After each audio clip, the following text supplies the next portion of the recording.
Springfield's Talk 1041 and a good Thursday morning. Welcome to the show, everyone. Almost didn't recognize you Yeah, because I I haven't know. seen you in Long so time long. no Been see. for ages, I know. absolutely ages You're and a ages and sight for ages. sore. I bet that I am. It's probably been a desert around here, hasn't Yeah, it? just been literally me and the Mm, filming guest. yes, indeed. Everyone did a great job, I'm sure. Yes, No they doubt about did. it. Big thank you to everyone that always helps out and fills in on those days. And um, I mean, it makes your job a lot easier. Yes, it does. So, yeah, big thank you for that. It's Thursday already. I'm very confused on And what day it is. what about down the hall? Have they been in, or is this their first day back They, also?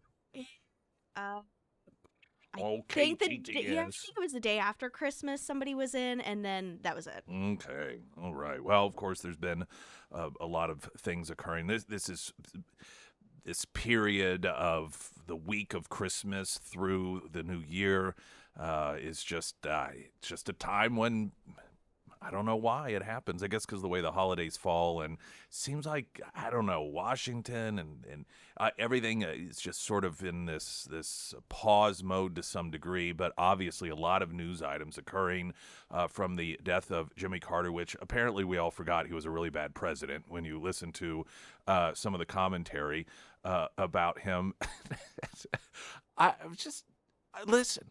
I'm not one who believes that you necessarily need to trash on somebody who has died, for the sake of politics. But we also don't have to make things up. We don't have to all of a sudden pretend as if Jimmy Carter was this, he was this world citizen. I keep hearing this world. What does that even mean? World citizen? You know what that is? That is when you can't think of anything else nice to say. Like there are no actual accomplishments to list in order to compliment an individual. Oh, he was a world citizen. Oh, okay. He was an earthling too. Let's just throw that around a bit. Then, of course, a number of different attacks, perhaps coordinated, taking place. You had the FBI once again just on display. Seemingly, this presentation of Keystone Cop uh, I mean, right out of the gate, oh, this isn't a terrorist attack, and that almost immediately turns into, well, maybe kind of, sort of. And then, of course, we get into the whole discussion about what is a terrorist attack. Let's not forget the Fort Hood shooter. Clearly, years ago, that was a terrorist attack. And for years, the FBI and the Justice Department had it declared as an office workplace violence. And for years, that's how they labeled it. There is this constant, and we've seen it for years, priority of creating narratives. And our government has been insistent for some time in trying to convince Americans that the only real sort of terrorist threat that exists out there are white supremacists, are Christian nationalists. Of course, over the last several years, that has also become synonymous with Trump supporters. And this is something that whistleblowers within the FBI for several years now have been indicating that they have operated in a way to build up the stats, to make it appear as if the narrative that has been created by the Democrats that white people are bad, it's all part of the DEI stuff, that anytime there is a bad guy, it's a white person, and anytime there is someone who's a victim, it is the person of color, and anything that defies that narrative, it gets labeled as something other than what it is. And again, I go back, even though it's just become so much more prevalent over the last several years, you cannot look at a situation like the Fort Hood shooter situation years ago being labeled as workplace violence and think that we have a federal government that is interested in the reality and the truth as to what's going on. And so we're going to see some similarities here in the way that this, of course, is covered, the way that it's presented, and got the what you got these two individuals, and they're trying to update you on the latest here. whether or not there was any sort of coordination, there appear to be some instances in which it could be coincidence, it could be otherwise. One of the individuals had a name that doesn't sound like a white guy name, while the other one does, and how does that all come into play? Oh, you ready for this one too? The second highest civilian honor that can be bestowed upon an American is going to be presented to Liz Cheney by Joe Biden. This word coming out late last night, early this morning. All right. Pyramid Roofing Company, talk a text line 447 KSGF. Right now, the latest news update.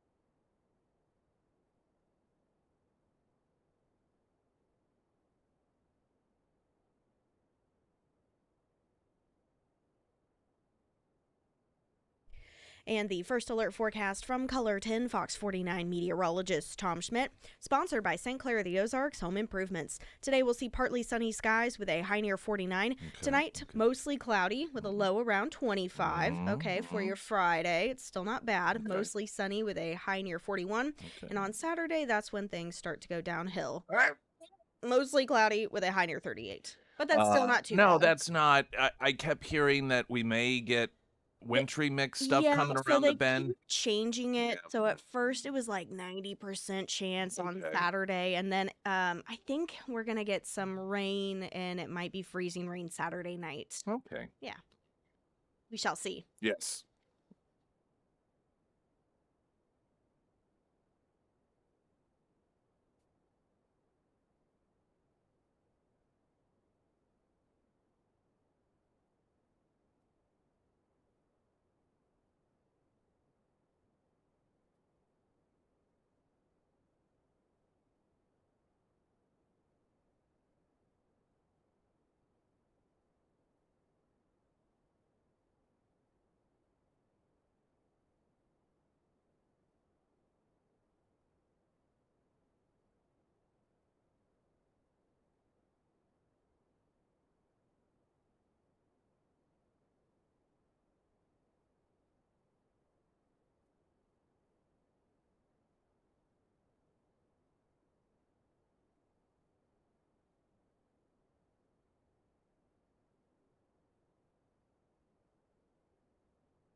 The Pyramid Roofing Company talk and text line. One of you had texted in. I remember Christy Fulnecki was going to be in New Orleans, so I was concerned about her. Told my supervisor, he said that she's okay because she posted 14 hours ago. What a small world. Glad she's okay. Yeah, and I will mention that because she is not going to be in studio with us today, and given that she had mentioned she was going to be down there, and the fact that she's not going to be here today, I thought I would mention that, yeah, she's fine. Yeah, I was worried about her. So, the latest information that is developing on this. Well, first you had the FBI come out, and they've just, unfortunately, any federal government division, it just seems as if whatever they say, like, okay, well, we'll see. Whether it's Homeland Security, Department of Justice, FBI, they just have no capital when it comes to credibility any longer. And I think there's a number of reasons for that. One, because they have become so political and so it's so obvious to the average American that they operate as the sword and shield of the Democrat Party. At least that's how it's run from the top down. And that doesn't, of course, mean that every single person who's out there on the street who's doing, the work of the FBI is someone that is in it for political purposes. But we know we've had numerous authors of the week, formerly of CIA or FBI, who've all written books about this evolution and how, particularly during the Obama years, is when it really started, this horrific change of culture within these different departments. But aside from that, you do have a lot of the DEI stuff. You have all of these concerns where they want to craft this make-believe world in which a certain group of people are really the real scary ones. It's the white supremacist. It's those are the potential domestic terrorists. Now, never mind that any time there is any sort of event that occurs by somebody who has been so-called radicalized, it isn't this Christian nationalist Trump supporter, as they want us to believe. It turns out to be the very people that we're told are the ones that we are not to be concerned with. And so a combination of the politicization of these different departments and this DEI, which is political in certain capacities as well, it's just destroyed the credibility. And why they jumped the gun on some of this stuff, just right out of the gate, the FBI declaring that, oh, no terrorism to be seen here. Good morning. My name is Alicia Duncan. I'm the Assistant Special Agent in charge for FBI New Orleans. As Chief Kirkpatrick said, we'll be taking over the investigative lead for this event. This is not a terrorist event. What it is right now is their improvised explosive devices that was found. And we are working on confirming if this is a viable device or not. Was she wearing a nose ring? I saw somebody commented about this individual wearing a nose ring. I couldn't tell in the video that I saw. I'm not sure. I don't know whether that was true or not. Surely not. Surely not. I don't have a problem with nose rings, but there's just certain jobs. Some stuff is appropriate. Ugh, Jiminy Christmas. Really? I don't want to sound like the fuddy-duddy, like, oh, you should be wearing nose rings, but you're not working at a club. Is there no sense of appropriate presentation any longer amongst some of these people? I mean, we're talking about what, in all likelihood, and clearly as more information's coming out, is a form of a terrorist attack. And your lead person to assure us, of course, that it wasn't a terrorism, which, of course, it, by all appearances, was terrorism, but come out and wearing a nose ring like they've been out clubbing all night. And I just...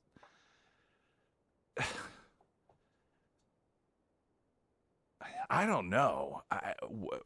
There's a lack of seriousness.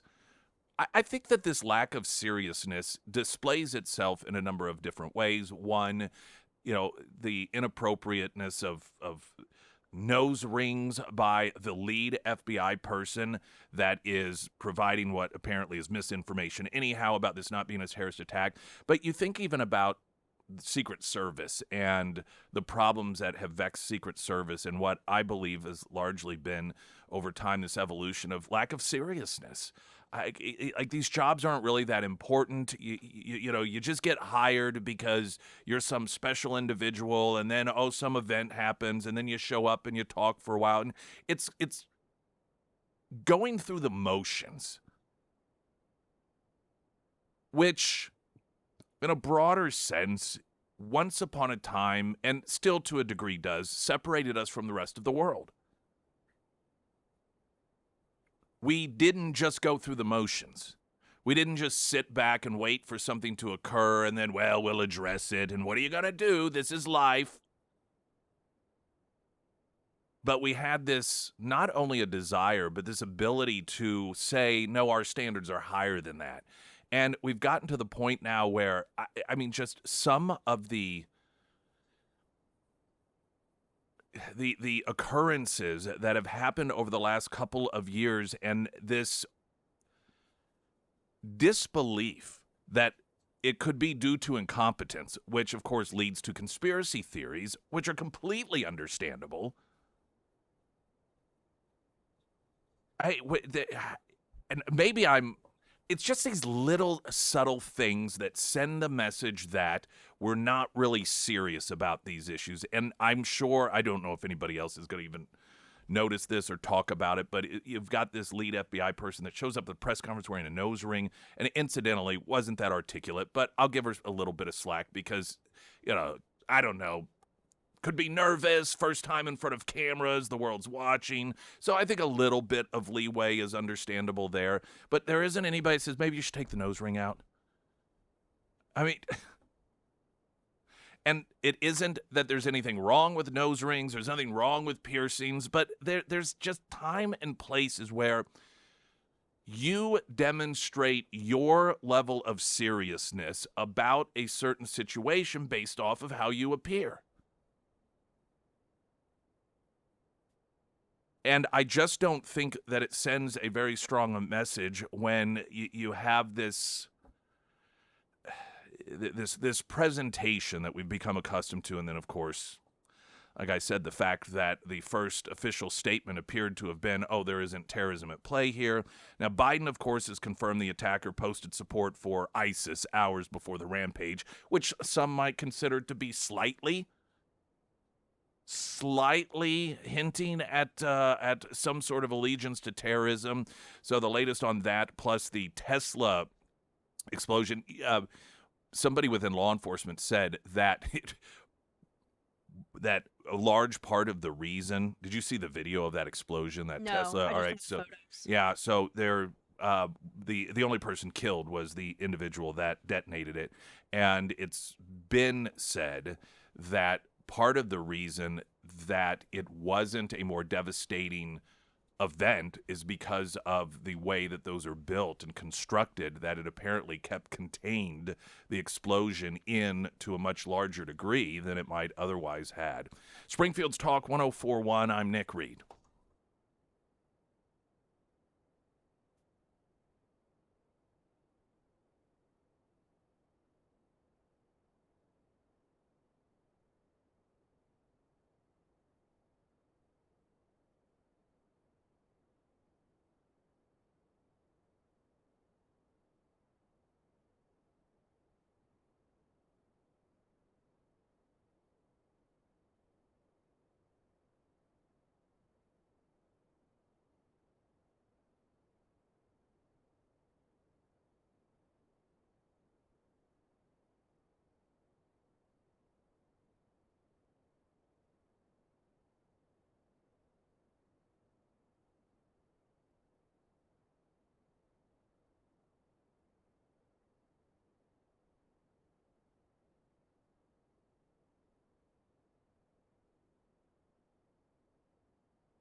President Biden yesterday confirming that the perpetrator of the New Orleans terrorist attack on New Year's Eve identified ISIS as his inspiration for the rampage. This despite the declaration from the FBI that this was not an act of terrorism.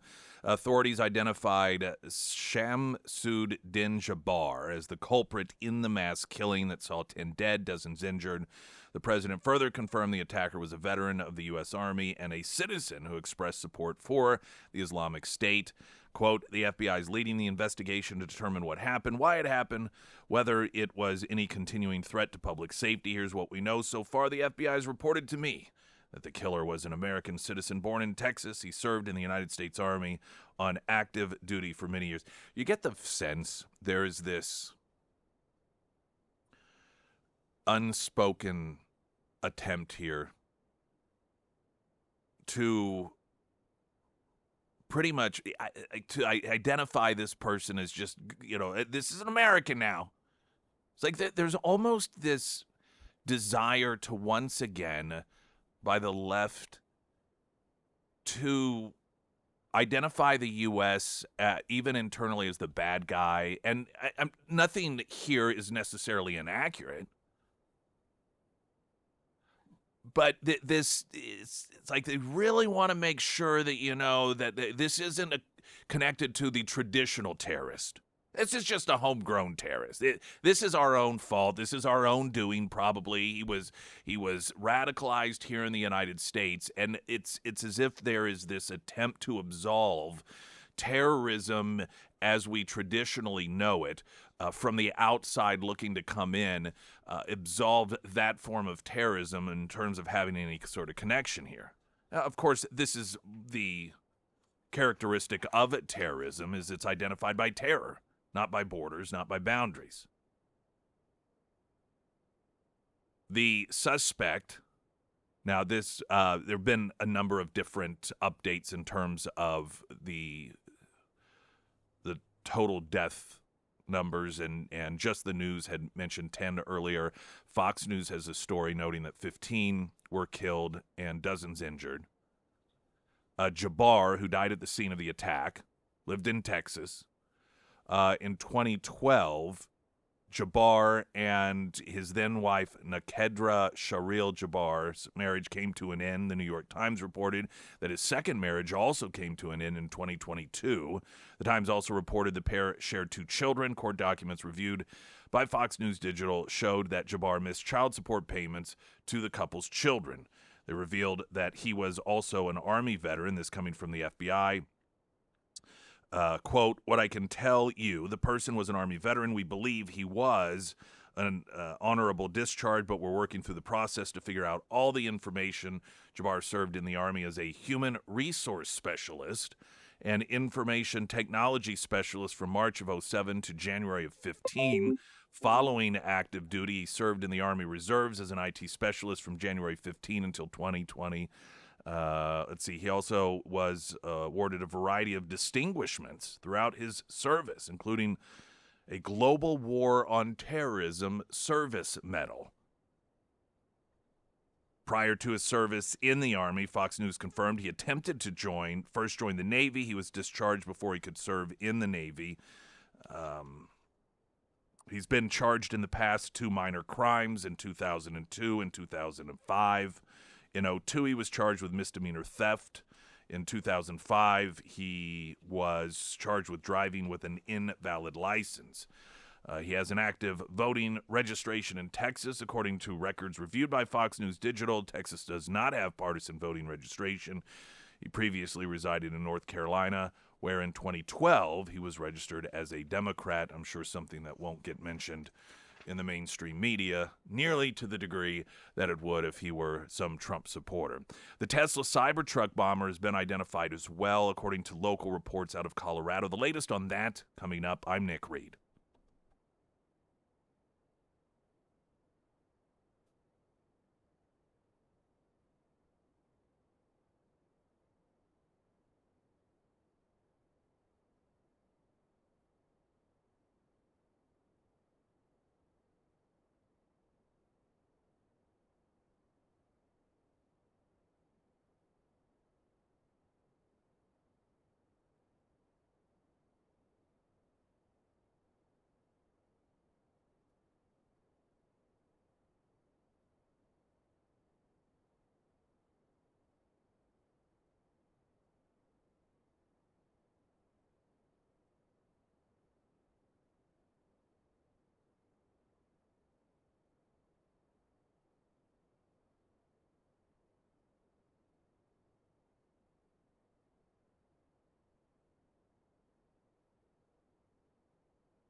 Talk 1041, your first alert forecast from Color 10 Fox 49 meteorologist Tom Schmidt, sponsored by Wolfpack Cleaners, your residential and commercial cleaning professionals. Today it'll be partly sunny with a high near 49. Tonight mostly cloudy with a low around 25. For your Friday, mostly sunny with a high near 41. And on Saturday, mostly cloudy with a high near 38. Okay, so there are increasing reports that if the individual terrorist who carried out the attack in New Orleans is not in some fashion connected to the Las Vegas Cybertruck attack, then there's a lot of weird coincidences that are going on there. The individual who was responsible for the Cybertruck explosion has been identified as Matthew Livesberger, a 37-year-old Army veteran who allegedly rented the Cybertruck in Colorado Springs, where he resides, before driving it to Nevada. Authorities reported that he loaded the vehicle with fireworks, mortars, gas cans, and other flammable materials. He detonated the vehicle. He was the only one that was killed. So Red State is reporting, and this is based off of local reports coming out of Colorado. Both Livesberger, the suspect in the Las Vegas explosion, and Shashmud Din Jabbar, the driver in the New Orleans truck rampage, served at Fort Carson during their military careers, sources told Denver 7 News. The sprawling base, located near Colorado Springs, has long been home to units specializing in combat readiness, including the 4th Infantry Division. Livesberger and Jabbar overlapped at Fort Carson during a pivotal period when they prepared for deployments to Afghanistan. Jabbar served in Afghanistan from 2009 to 10, working in human resources and IT. Livesberger's specific role at Fort Carson remains under investigation, but officials confirmed he was stationed there during the same time frame. According to a LinkedIn profile, he appears to have been a Special Forces Green Beret. Another chilling similarity is the use of rented vehicles as the centerpiece of both attacks. The Tesla Cybertruck was rented from Turo, which is a peer-to-peer car-sharing platform in Colorado Springs. Similarly, Jabbar rented a Ford F-150 Lightning pickup truck through the same platform, and he used that to plow into the crowds on the famed Bourbon Street, killing 15, injuring dozens of others. Both attacks carefully planned, reflecting a disturbing level of intent. So increasingly, it appears as if it at least is plausible that these two individuals had perhaps some form of coordination. If not, well, I can tell you this. If they determine that there was no coordination and this was just a coincidence, that these two individuals, they both used the same platform in order to rent vehicles to carry out their attacks. They both were, they crossed paths at some point in some capacity. If they find that all of that is just a coincidence, you are going to have people believing that there's some form of cover-up going on here and that it is a disinformation campaign being leveled regarding these two individuals for reasons that the conspiracy theories, of course, will spell out.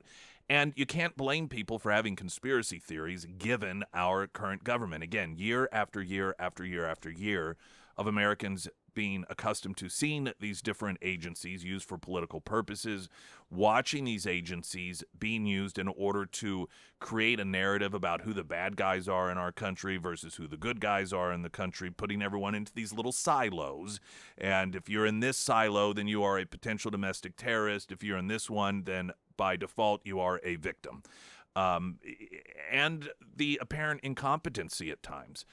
It leads people to just not believe anything that they're told. And you can't, I think we are shifting away from this idea that if you don't believe the federal government, that means that you are a tinfoil hat wearing conspiracy theorist, to a majority of people are at the very least suspect and do not believe these institutions simply because they say this is the truth.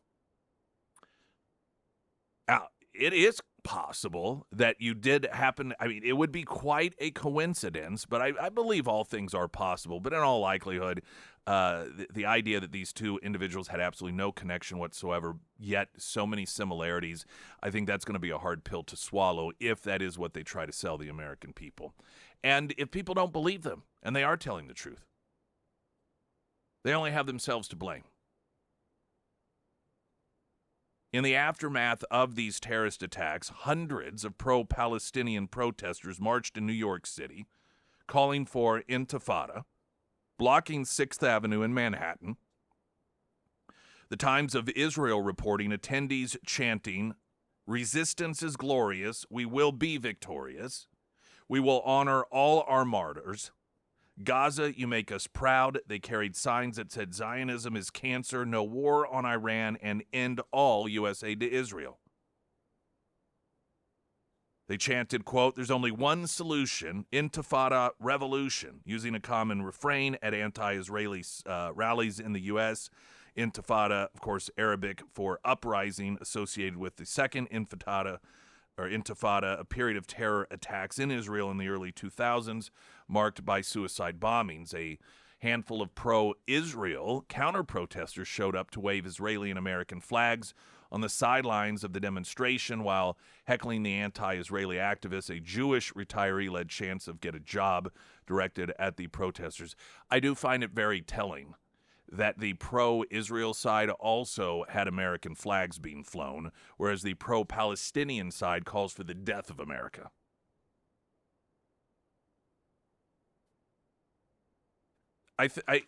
There was an interesting interview that is related in some capacity to this increased anti-American sentiment that we are seeing proudly display itself in the streets or college campuses in this country. And it was an interview that was conducted by a former Florida Democrat who switched to the Republican Party.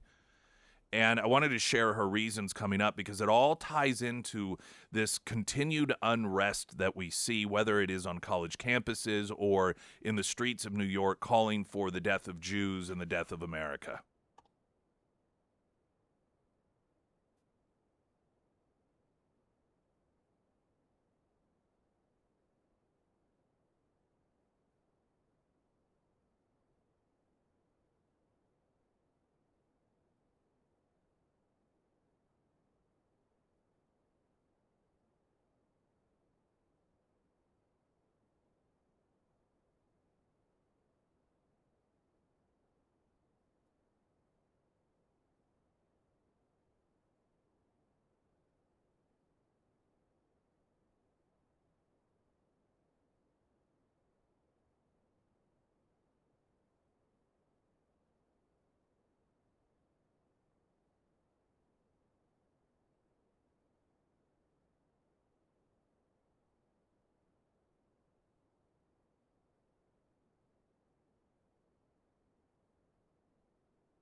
Streaming live, KSGF.com, also the KSGF app.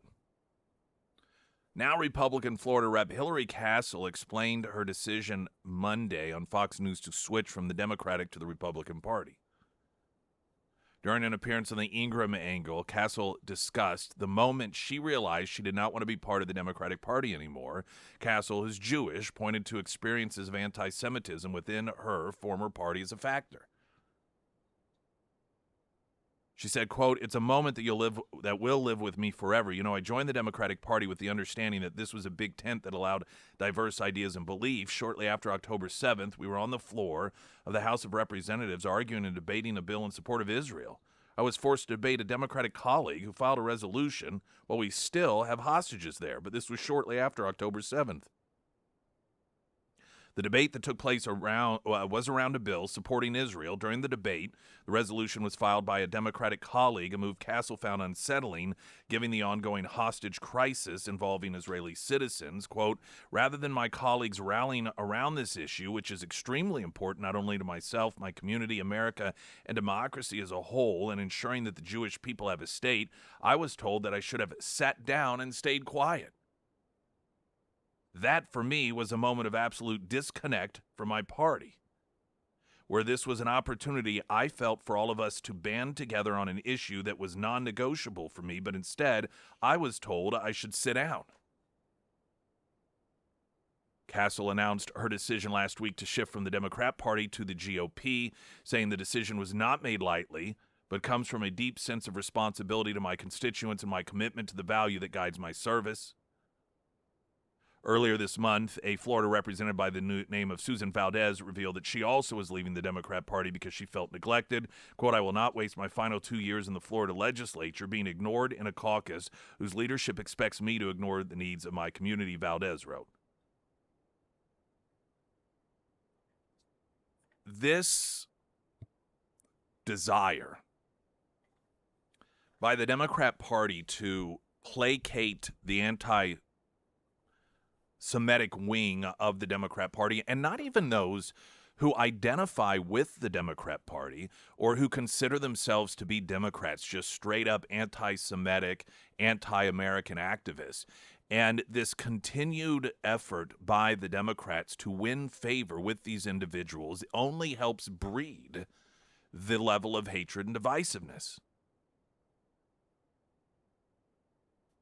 And it is something that would not be prevalent to the level that it is today if it were not for the Democrat Party doing what they can to win over that faction of the population. It has empowered them. BLM and other left-wing activists long have been known for chanting, silence is violence. If you do not speak up for their cause, that is tantamount to violence. Yet when it comes to calling for the elimination of an entire people, when it comes to the calls to finish what Hitler started, I mean, in New York, after these attacks, in response, a show of support, calling for the end of Israel through the streets of New York. And this hasn't become something, unfortunately, that is so culturally rejected in blue cities and blue counties that these individuals don't feel welcome. They feel more than welcome. This is why it continues to grow. And if you notice what parts of the country these things occur, we're told that it's the backwoods, hillbilly, red counties in this country that are filled with all these potential terrorists, yet every time that there is a call to finish what Hitler started, it's on a college campus, or it is in a blue city or a blue county. When people are marching through the streets calling for the death of Jews, it isn't in hillbilly red country. It's always in the same place. What does that tell us? What does that tell us about these individuals and where they feel it is accepted and welcome to call for such horrific things? And the fact that, they continue. I mean, other than every so often, as I just mentioned, this now Republican elected official who switched from Democrat to Republican because of the anti-Semitism in the Democrat Party. The sad state of the Democrat Party today is it isn't driving out the anti-Semites, it's driving out those who aren't anti-Semitic. That's who you see leaving the party. You don't see the Ilhan Omars or these other radical anti-Israel, anti-Semitic members of the Democrat Party saying, oh, this party has driven me away. You see those who don't want the death of Jews being driven out of the party, specifically those that are Jewish. And as we continue to see a greater degree of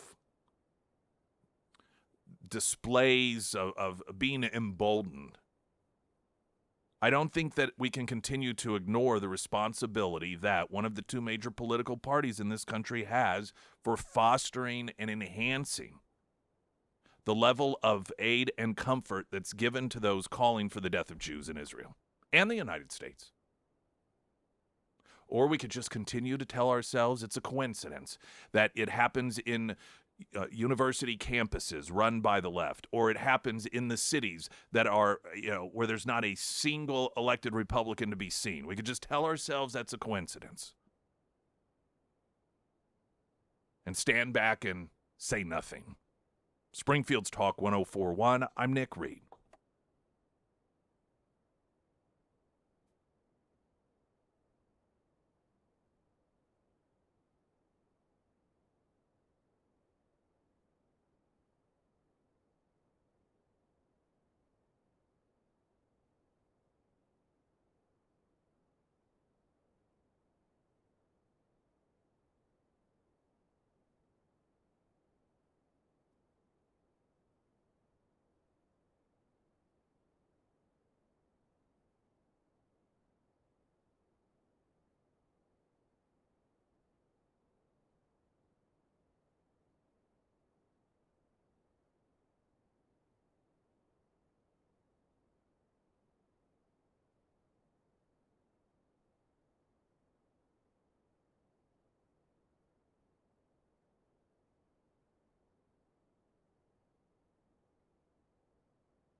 Sarah Myers, everyone. Thank you. Well, the new year is here, and if your 2025 goals include doing some type of home repairs this year, one home repair that oftentimes gets completely overlooked is your roof and your gutters. If it's been a long time since you've had any type of roof inspection, I want to recommend Josh and his team over at the Pyramid Roofing Company. Now, the Pyramid team, they offer free roof inspections, and they do a very thorough one at that. Whenever they come out, they'll check your gutters, your vents, and they'll even do an attic inspection, and they will check your decking as well. And then they will come up with the best solution for you and your home. And sometimes that doesn't mean a whole new roof, but maybe just a simple roof repair. So for all of your residential roofing needs, commercial roofing, metal roofing, go ahead and give the Pyramid Roofing Company team a call today. Now you can find all of the contact information for the Pyramid Roofing Company under the Sarah's Endorsements tab at ksgf.com.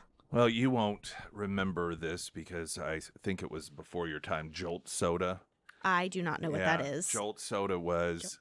Jolt is such a hilarious phenomenon to me because it was a soda that came out when would that come out? Let's see, in the 80s, evidently. Yes. And the whole thing gave you a real jolt to caffeine. And I remember as a kid, I don't know that I ever even tasted it. But I do remember there was a certain level of hysteria over it. That and in fact, there's an article. Where's this article from? New York Post, and they interview some different people who grew up during that era, and talking about how, yeah, I remember I wasn't allowed to drink it. Like, parents were a little freaked out over it. But so I'm reading the story, and it notes that in 1985, Jolt had 72 milligrams of caffeine. Well, I looked it up out of curiosity, and according to Healthline, a 12-ounce cup of brewed coffee contains anywhere from 113 to 247 milligrams of caffeine, which is much, much more than what the original Jolt soda. Now, the drink is going to jolt it up, and as they re-release it, have 200 milligrams of caffeine per 16-ounce can, but that's even less than some coffees, and then you put in there the sugar and everything. It's just always struck me as one of these really funny sort of hypes about how dangerous something was because of the level of caffeine and sugar, but then people had no problem putting, just as much sugar in a cup of coffee that had, in some instances twice as much caffeine. But they're saying because energy drinks have come back, and some having 400 milligrams or potentially even more of caffeine, that they don't feel as if that stigma is going to be there. I guess it came back in 2000 something. They tried to sell it at Dollar Generals, but it didn't take, and they're expecting it will now. I think that it'll have probably a bit of a following, just the nostalgia aspect of it. But yeah, if you were a Jolt soda fan, it shall be coming back before too long. I don't know if I see exactly when it's coming back, but it is something that is going to be available before too long, so you can stock up on Jolt soda. There was another one called Surge, and I do remember drinking Surge, though we weren't a big soda family. I So remember that name, yeah, but I don't think I've ever had one. it seemed like Surge was more supposed to be in the line of a Mountain Dew-ish flavoring, as opposed to the traditional cola, which Jolt was more in line with. But I don't know if Splurge had as high of a caffeine. I just remember it being another one of those drinks that was supposed to be a little more of a punch in terms of the caffeine. So, for 2025, get yourself some Jolt. Coming up, top 10 hoaxes that propaganda press peddled in 2024. And comedian Whitney Cummings really laying into CNN on CNN New Year's Eve.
Grizzly Industrial, South Kansas Expressway Battlefield in Springfield, making it into the new year. They've been in Springfield over 25 years. Largest woodworking and metalworking showroom in the entire world, on this planet.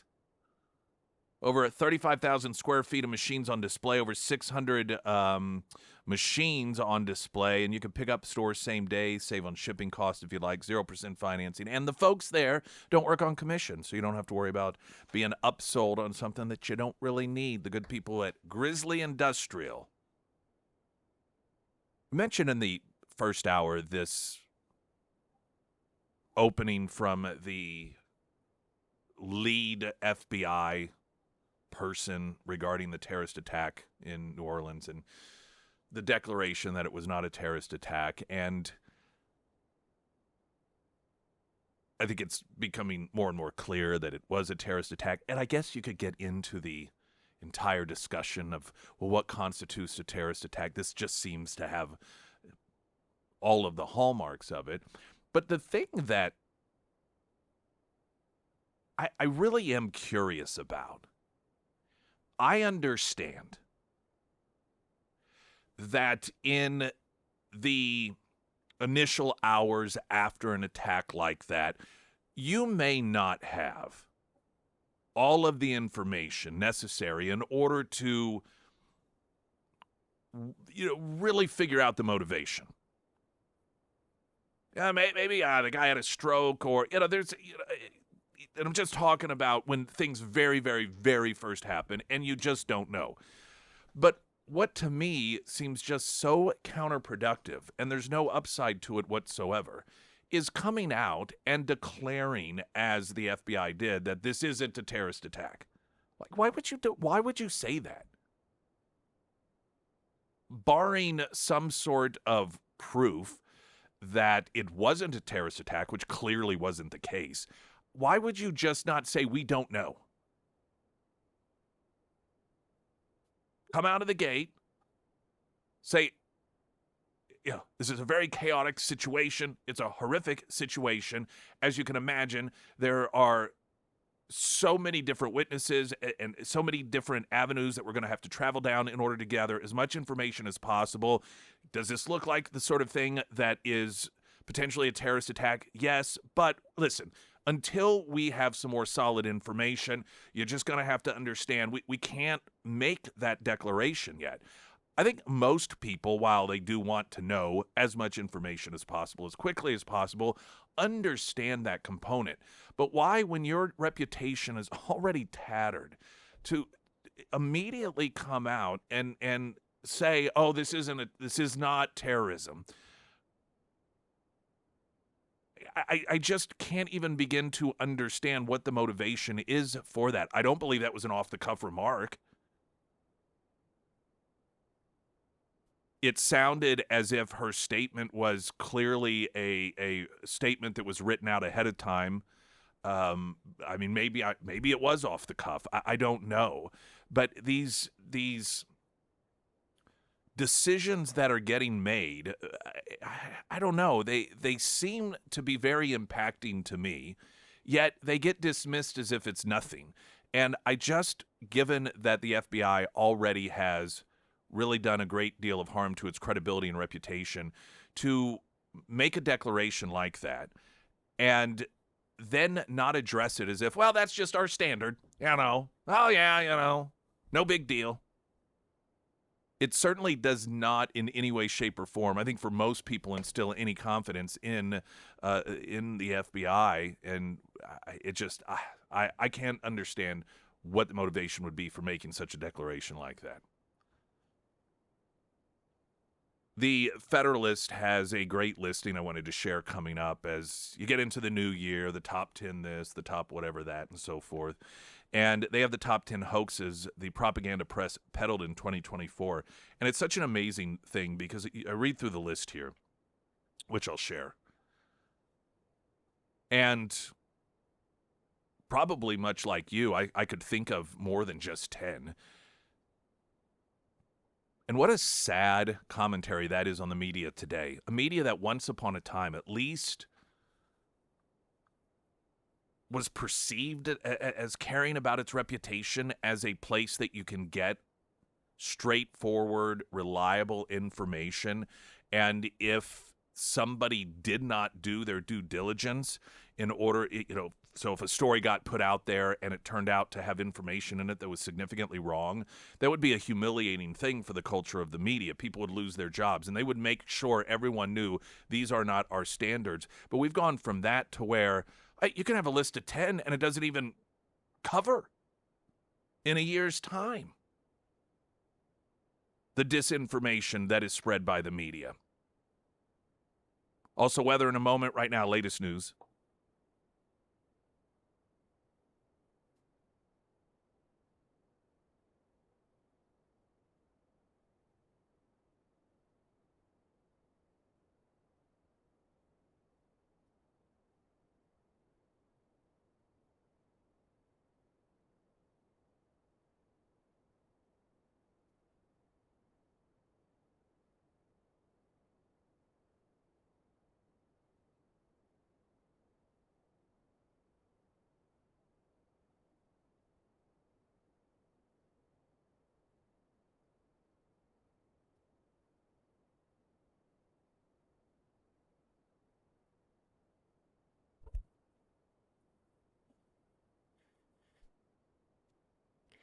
And the first alert forecast from Color 10 Fox 49 meteorologist Tom Schmidt, sponsored by Wolfpack Cleaners, your residential and commercial cleaning professionals. Today we'll see partly sunny skies with a high near 49. Tonight, mostly cloudy with a low around 25. For your Friday, mostly sunny with a high near 41. And on Saturday, mostly cloudy with a high near 38.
Federalist has a listing of the top 10 hoaxes the propaganda press peddled in 2024, and in unison.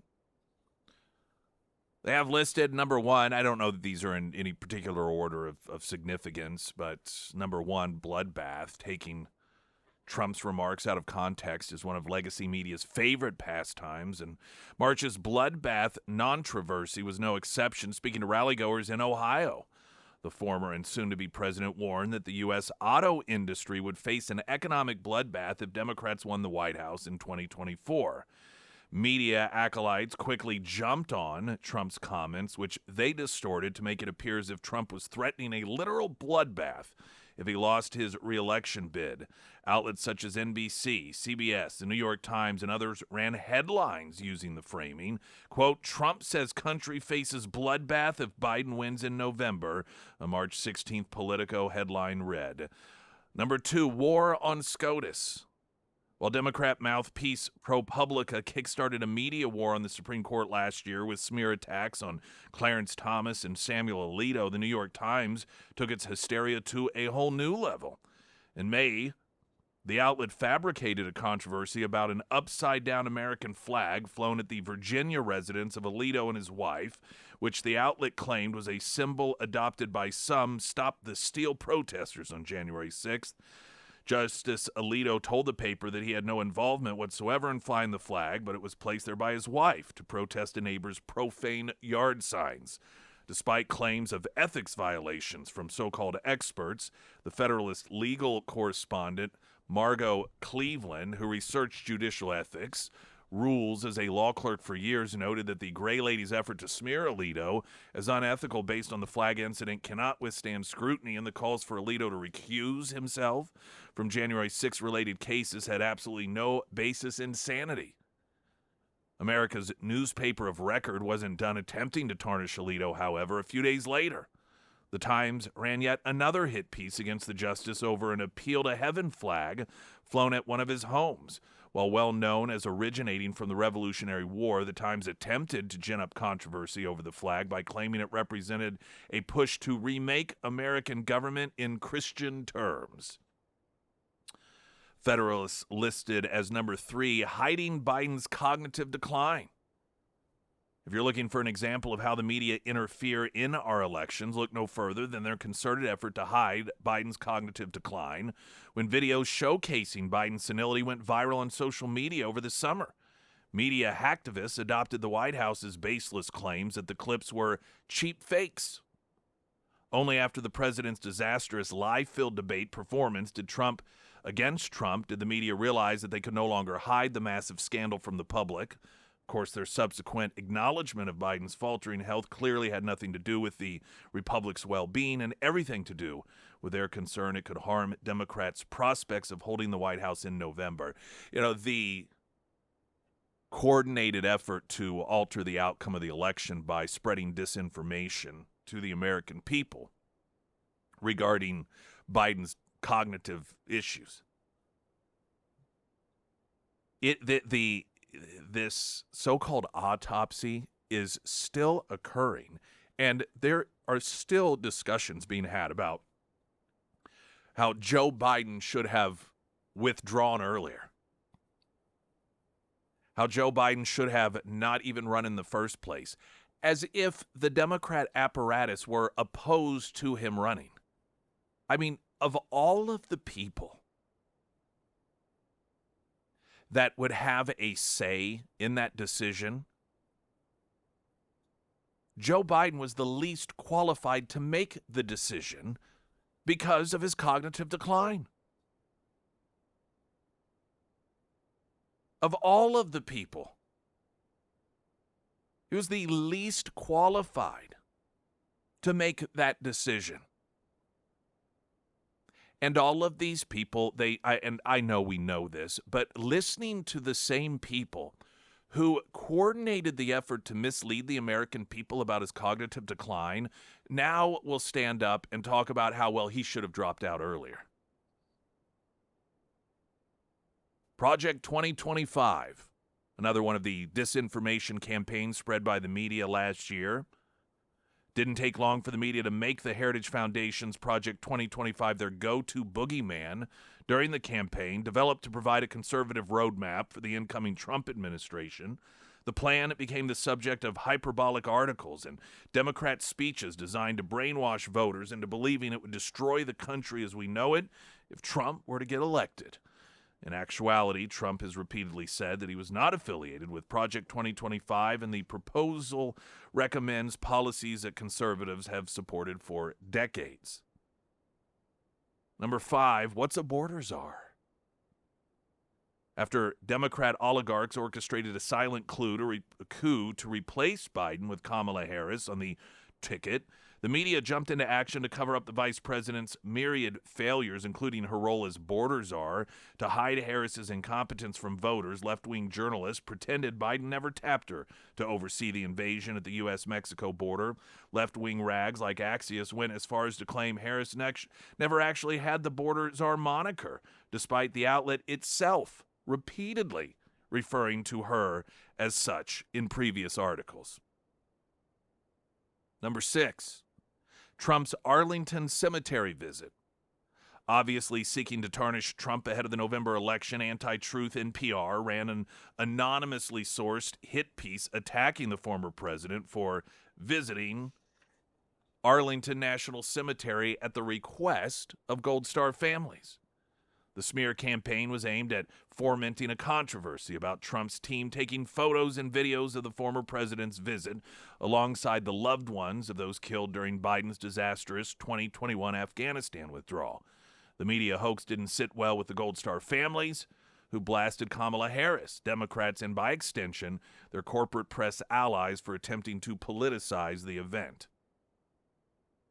Number 7, show me the garbage. Legacy media propagandists had their hands full in the closing days of the 2024 election after Biden referred to the tens of millions of Americans who support Trump as garbage.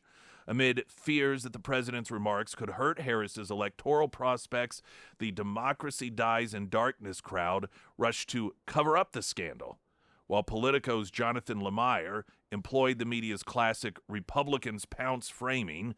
NPR's David Folkenflik decided to play doctor and mind reader for a day, telling his ex-followers he listened to Biden's comments several times and came away with the conclusion that the president's supposed stutter was the actual problem and what was to be blamed, not that he actually called people garbage. You know, the best part of all of that gets forgotten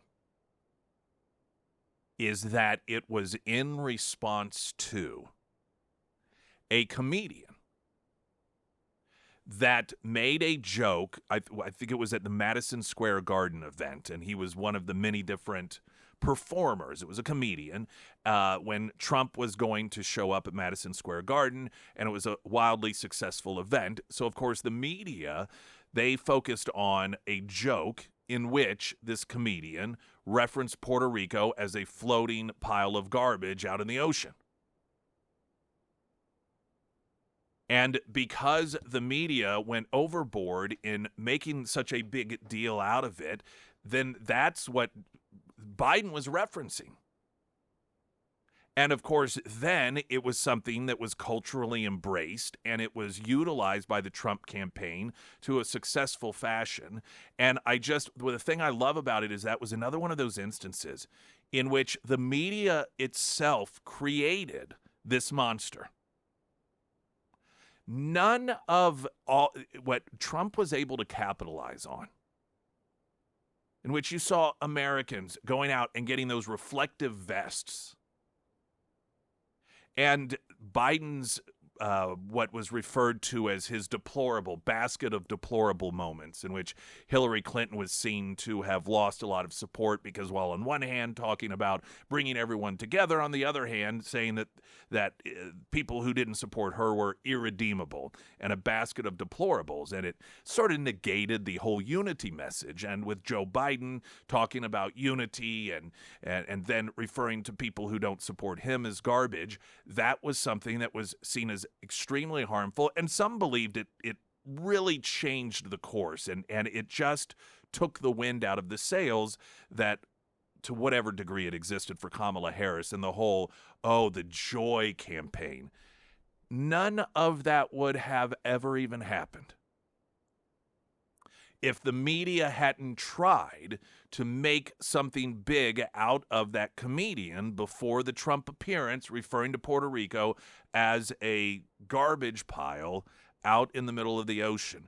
And so it was just much like the mugshot and so many other instances in which the media themselves, ironically, in an attempt to derail or to harm Trump, actually helped him. There's two more on this list of the Federalist. It's a end of the year, beginning of the year listing, the top 10 hoaxes that the press peddled in 2024. Two more coming up. I'm Nick Reed.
Federalist top 10 hoaxes the propaganda press peddled in 2024. Though there are many others, the final, actually three here they have listed, and I don't believe these are any particular order. Trump's Liz Cheney comments, one of the biggest media-driven hoaxes concocted this year was the manipulation of Trump's remarks about Liz Cheney. While speaking at an event days before the November 5th election, Trump critiqued Cheney's obsession with overseas military adventurism. The former president referred to Cheney as a radical war hawk and defended the troops forced to fight in the never-ending conflict neocons like Cheney would never personally partake in. He said at the time, let's put her with a rifle, standing there with 9 barrels shooting at her. Okay, let's see how she feels about it when the guns are trained on her face. You know, they're all war hawks when they're sitting in Washington in a nice building saying, gee, let's send 10,000 troops right into the mouth of the enemy. In the wake of Biden's garbage smear, the media rushed to distort Trump's comments to make it appear as if he was calling for Cheney to be executed via firing squad.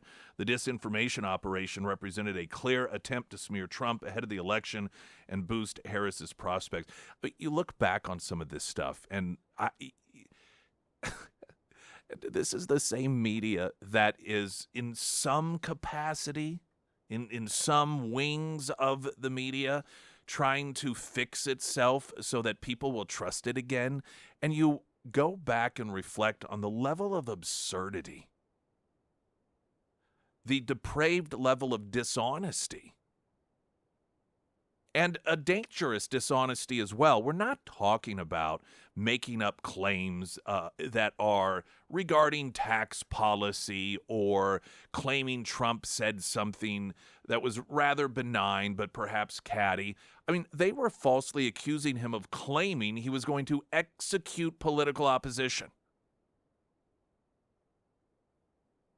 Number 9, what assassination attempts? If you watched and read nothing but legacy media, there's a good chance you know little to nothing about the 2 assassination attempts against Trump this year. After a longtime Democrat donor allegedly tried to kill the incoming president on his Palm Beach golf course in September, left-wing propagandists at NBC and the Washington Post downplayed the attempted murder as nothing more than an incident.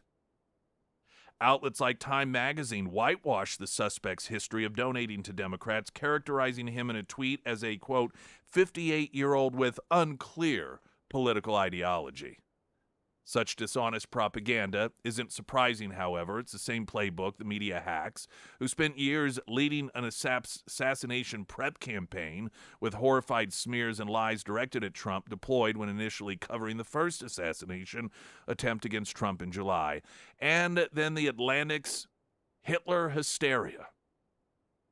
In a last-ditch attempt to salvage Kamala Harris's flailing presidential bid, the Atlantic's Jeffrey Goldberg, who ran the debunked 2020 Suckers and Losers smear, published an anonymously sourced October hit piece with claims that Trump said he wanted, quote, the kinds of generals that Hitler had. It also contained accusations that Trump expressed anger about paying for the funeral services of a murdered Army soldier. To the media, it didn't matter that the soldier's sister blasted Goldberg for his anti-Trump fabrications, or that numerous former Trump administration officials debunked the false claims.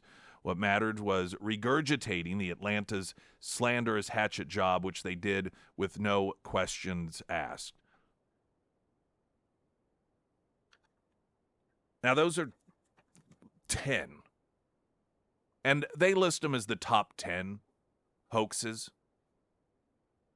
There were so many other, to me, it's beyond a hoax. I mean, it's just a straight-up disinformation campaign in order to try and alter the outcome of an election in order to get the results that they wanted. But there was a time in this country that if any one of these stories had been reported by any outlet, all of the others would jump on their credibility, because credibility was the number one priority, not political activism. And the fact that in 2024, you can list 10 and it's not even really scratching the surface. None of these people lost their jobs.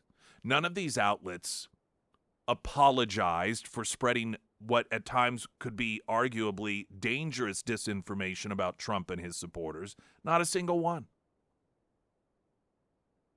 That is how far media has fallen in this country. Springfield's Talk 1041. I'm Nick Reed.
Springfield's Talk 1041, your first alert forecast from Colorton, Fox 49 meteorologist Tom Schmidt, sponsored by St. Clair the Ozarks Home Improvements. Today we'll see partly sunny skies with a high near 49. Tonight, mostly cloudy with a low around 25. For your Friday, mostly sunny with a high near 41. And on Saturday, mostly cloudy with a high near 38.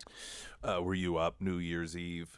I was up until about 9 p.m., so stayed up late, I guess. Yeah, we stayed at home, which has become something that we've done year after year, and kind of, just flip around. We ended up on CNN with Anderson Cooper and Andy Cohen, and those two have co-hosted for some time.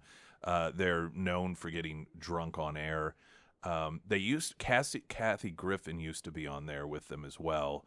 And I forget the reasons that she no longer is invited. It should be because she's not funny. Oh, incidentally, Kathy Griffin is the redheaded comedian who, when Trump was president the first time, posted a picture of his severed head. And as you can imagine, got a little bit of backlash from that. And she's one of those individuals that, because her form of comedy just isn't something that is appealing to a large segment of the population any longer, it's all Trump's fault. She blames Trump. And in fact, I saw, although she may have said it in a joking manner, that she's trying to get people to buy tickets to her most recent show before Trump puts her in an internment camp, because these people are narcissistic and think that Trump just sits around and thinks about them all the time. Whitney Cummings is a comedian, and she was on with them live. And she made a couple of comments that are making the rounds, particularly given some of what she said about CNN. And this was on CNN. And this was a couple of hours, I think, before the ball dropped. 2024 election fried our brains. The Democrats couldn't hold a primary because they were too busy holding a body upright. Are we still rolling? Am I off? Go for it. It was amazing that the pro-choice party didn't give their voters one when it came to the presidential candidate. Kamala was forced on us so hard you'd think she was patented by Pfizer or Moderna, whichever one's. Oh, God. Andy just gave me a very scary look. No! She also made comments about Hunter Biden. Documentaries finally realized the only way to make money is to just make them about cheerleaders. The Dallas Cowboys cheerleader doc showed the girls being treated horribly, underpaid, crying. I thought I'd open a video on Hunter Biden's laptop. And then probably the one that had to sting the most. And this again, she is on CNN with, now Andy Cohen, I don't know that he, other than just being good friends with Anderson Cooper, has any real connection to CNN. Anderson Cooper, of course, has a show over there. So he is, I guess, the face of CNN at this point. I'm not really sure what other high-profile individuals they have over there. But here she is talking about her latest tour and referencing CNN's numbers. Yeah, You like being on the road? It's the best. Do you see that it's more reasonable to be Well, that's portrayed? They're absolutely pretty great. And I'm 100% playing bigger and bigger venues now. I thought being a mom would mean that less people will want to come see me. I'm not playing, like 3,000 seat theaters. awesome. It's about the viewership of CNN these days. Oh, Not nice. this show, though. Nice. Oh, that's... she went on for about 7 minutes. Not all of it was political, but yeah, she, even towards the end, they let her just rant, and she kept throwing out these comments and saying, "Are you still allowing me to talk?" She made reference to things that are commonly seen as conspiracy theories. Like, she referenced the fact that so many White House chefs have died recently. And I hadn't heard this, but she made a comment about how one of the attempted assassins of Donald Trump had no silverware in his house. Have you heard that? No. She goes, "Did you guys hear about that?" She noted that clearly we're being lied to about the drones. She said a lot of things that would fall into the belief system of those that are not of the left. And I really feel good about the fact that I think we are going to get back to the point where comedians are done censoring themselves. We got to this point, I think it's peaked, where the canceling thing was occurring. You had a number of these different comedians that would talk about how they couldn't perform on college campuses anymore because of the wokeness. And they become so, the self-censoring has become something that's so prevalent. It has taken a lot of the humor out of comedy. And I think what some of these comedians are learning, one, they're tired of it. And I think also some of them, their self-censorship or their awareness of self-censorship runs counter to their beliefs anyhow. Whitney Cummings, I don't know her political leanings, but if you listen to her, she's either very, very good at keeping her political leanings secret, and she really is just, all political biases aside, which means that she'll attack either side for the sake of humor, or she is someone that has kind of gotten into that mode of recognizing the ridiculous nature of the left, and is sort of almost bringing comedy back to its roots of common sense. There used to be a show on called what was it called? Colin Quinn hosted it. And to me, I forget the name of it now, but I remember thinking that show should be called Politically Incorrect. And it would be, because wasn't that Bill? I think that was Bill Maher's original name of the show that he had on for a period of time. But I never found it to be really politically incorrect. But the Colin Quinn show would be Colin Quinn, and he had 4 other comedians on, and they would talk about the issues of the day. Inevitably, 95% of the jokes and the sarcasm and the jabs were at the expense of the left. Important, but I think it's called Tough Crowd. Tough Crowd, yes. Tough Crowd with Colin Quinn. It is important. Thank you very much. And I used to love that show because they say so much of humor is based in truth, and I think really good humor is that is long sustaining, and that you can try and alter the truth as best as possible. You can try and gaslight the truth as best as possible, but ultimately in the end you cannot completely snuff it out. There's always this instinct that is going to occur naturally within human beings to find and seek the truth in things and to recognize the truth in things. And the last decade or so seems to have been this attempt to artificially move us away from humor that's based on truth, and instead humor that's based off of disinformation. The old tired jokes about Trump, the old tired jokes about Trump supporters, the stuff that isn't even based in reality, but based off of false stereotypes. And eventually that stuff, it becomes very old and it becomes very tiresome. And you have those very few out there, the Dave Chappelle's, who once again, he's got a new show that's under attack. Somebody, they're out there saying that his jokes are dangerous to transgenders because that's a privileged segment of the population that we're not supposed to tell jokes about. They're hands off for them. Everyone else is free reign. And when I hear someone like Whitney Cummings, whose political beliefs, again, I don't know, making jabs and sarcastic remarks based off of things that are really truly based in truth, but you aren't supposed to say, particularly if you're part of the entertainment industry, it just gives me hope that source of really good and true humor it's still there. And some of these entertainers they've just become exhausted with trying to keep up with, what am I allowed to say today? What am I allowed to say tomorrow? Am I going to be something that I say today, 5, 6, 7 years from now, all of a sudden, retroactively, it's going to go from, no, this is the politically correct phraseology, to you need to be canceled for that. And this point of exhaustion is surfacing, I hope, for some of these comedians. And they find that, you know what, it's just a lot easier just to be yourself, authentic, and just to be funny and not have to worry about that stuff.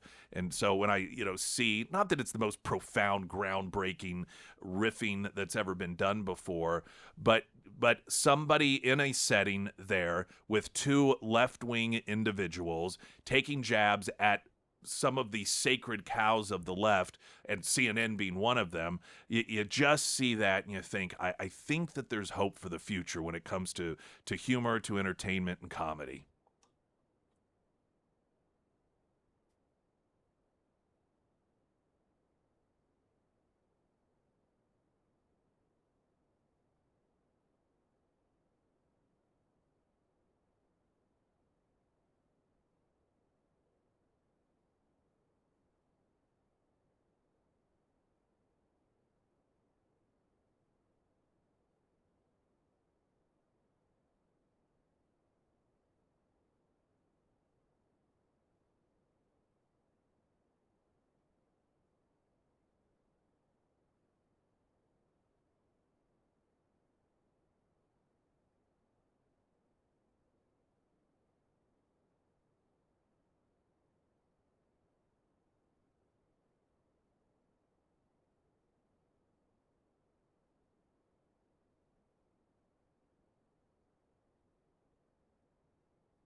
New year may mean a new home or selling your old one to get into a new one. Maybe you want to buy rental property. You look at the housing market.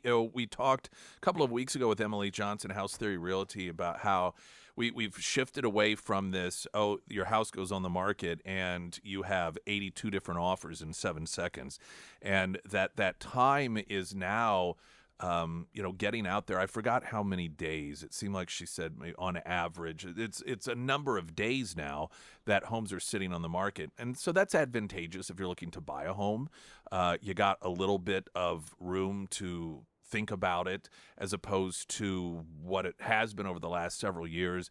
Now, that doesn't mean that you want to sleep on something, because if it is a fantastic deal or home, obviously somebody is in all likelihood going to jump on it as soon as possible. But this is what she navigates you through. This is why so many people utilize her for home buying needs, home selling needs, because she knows this stuff.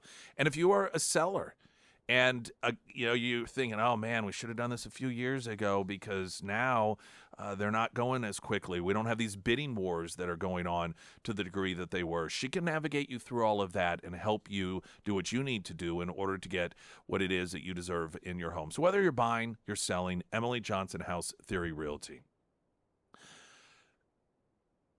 The House rules package that was released yesterday raises the threshold for removing the Speaker of the House, as some conservatives consider a move to oust Speaker Mike Johnson. The House rules package raises the threshold to introduce the motion to vacate, which is a parliamentary procedure to remove the Speaker of the House. The new threshold would require that a member of the majority party, which of course in this case would be Republicans, and 8 additional members of that same party sign onto the motion to vacate to remove the Speaker. This is a drastic change to insulate Johnson from being potentially ousted. The prior rule required only one House lawmaker to introduce the motion to vacate. Now, that, of course, doesn't mean that one person could replace the Speaker. So, for example, if Mike Johnson, you had the one person, Marjorie Taylor Greene, for example, that triggered it, Mike Johnson would, if he wanted to, run again for the speakership and could very well, in all likelihood, have the votes in order to get it. And so it can be a little misleading whenever there's a discussion about only one individual needed in order to get that rule activated, because that doesn't mean that they would be replaced by someone. It just means that the vote is going to occur. Now, some Republicans have considered supporting a potential move to oust Johnson. Trump endorsed Johnson on December 30th after letting the Speaker twist in the wind for 11 days. I'm reading from Breitbart's story here.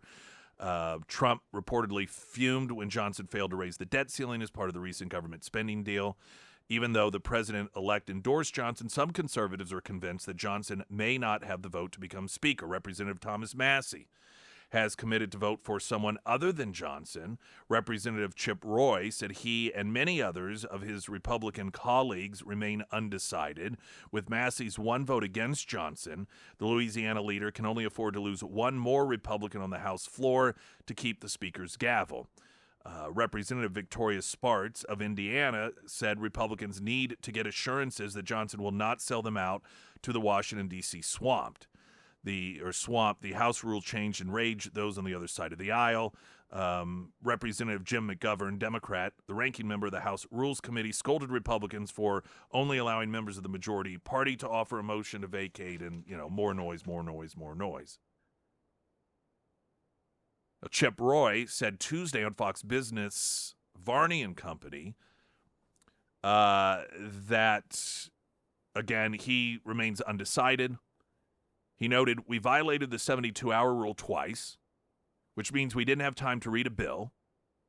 We had to have Elon and Vivek and the president and JD come in to kill a 1,500-page monstrosity, cut it down to 100 pages, and it still spent $110 billion unpaid for.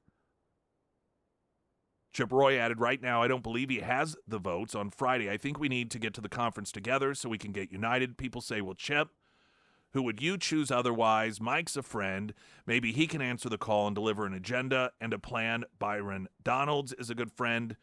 I nominated him 2 years ago. Jim Jordan's a good man and a good friend. There are other members of leadership in the conference who could do the job. What we need to do is unite around a plan for the president. Now, the problem that those who don't like Johnson as speaker are going to be facing is that, in all likelihood, the Jim Jordans of the world are not going to want to be caught up in that mess, particularly given that Trump has, at least as of now, supported Johnson. And this is just not a battle that looks to potentially be winnable, particularly if you're somebody that has a degree of longevity in Washington and you do potentially see yourself in a higher leadership position one day. You don't want to burn those bridges now. This is the problem, I think. Well, this is the problem that I would face if I were in Congress. Trump has come out in support of Johnson as speaker. Not necessarily because he's the best, but I think Trump believes that Johnson will deliver for him when he needs him to deliver for him. Johnson appears to be the sort of guy that doesn't really have any true leadership skills, but instead is led himself.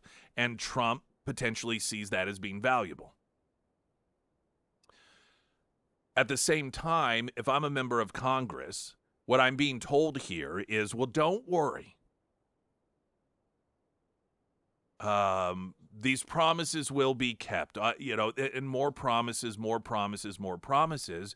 But if I am a Freedom Caucus member, if I'm somebody who is conservative, it's like we get told that all the time. And maybe this time would be different because Trump is president. But at some point, you can understand the frustration, particularly when it comes to your constituents at home, that as Republican voters are told over and over and over again, oh, no. With this speaker, there'll be a 72-hour rule. With this speaker, we'll get spending under control. With this speaker, this won't happen and this will happen. And then, like so many speakers prior to him, Mike Johnson lied on all that stuff. He didn't stick with his word.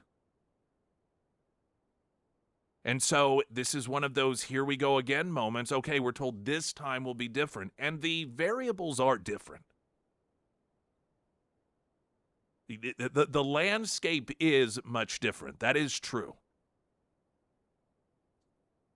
But at what point? Because you look at it and you think, if we don't get a real, true, genuine, conservative, responsible speaker in now, this is when our chance is the greatest.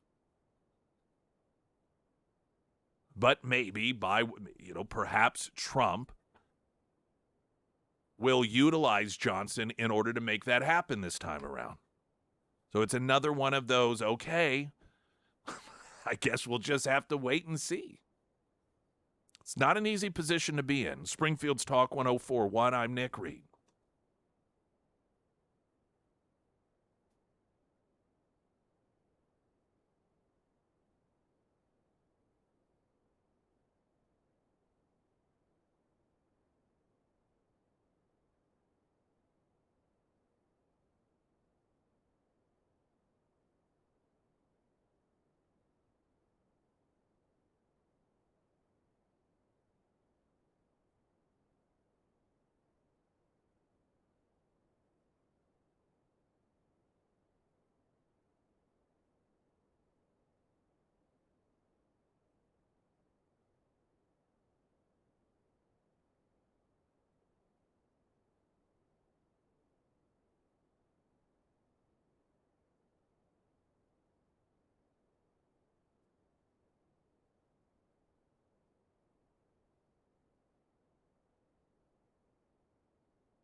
Coming up, we're going to have a best of author of the week, sponsored by ABC Books on North Glenstone as we kick off the new year. And plus more. News in 60 seconds. I'm Nick Reed.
President Biden is bestowing the second highest civilian medal on Liz Cheney and Bernie Thompson for spreading disinformation and leading an attempt to, among other things, characterize Americans who were supporters of Donald Trump as insurrectionists. She is the subject of a criminal referral for tampering with a witness as well.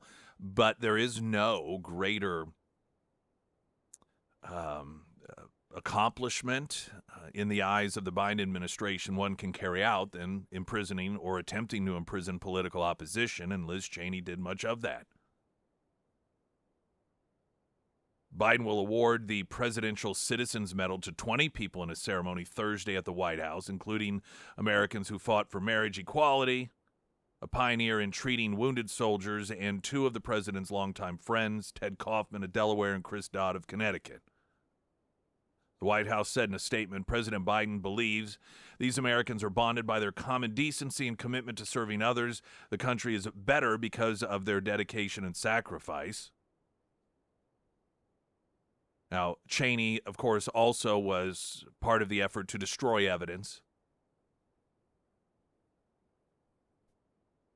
Arguably the worst part of giving the second highest civilian award to Liz Cheney is how degrading it makes it. Can you imagine if you are somebody that really deserved that and you are standing up there with someone that you know is receiving it only because she worked as a lapdog for the administration to go after political opposition? I mean, talk about degrading an honor. And demonstrating that, at least through the eyes of this administration, it isn't something that is to be bestowed upon a civilian at all, but a political hack who was thrown out by a tremendous margin of Congress because she was noted and recognized as somebody who is dishonest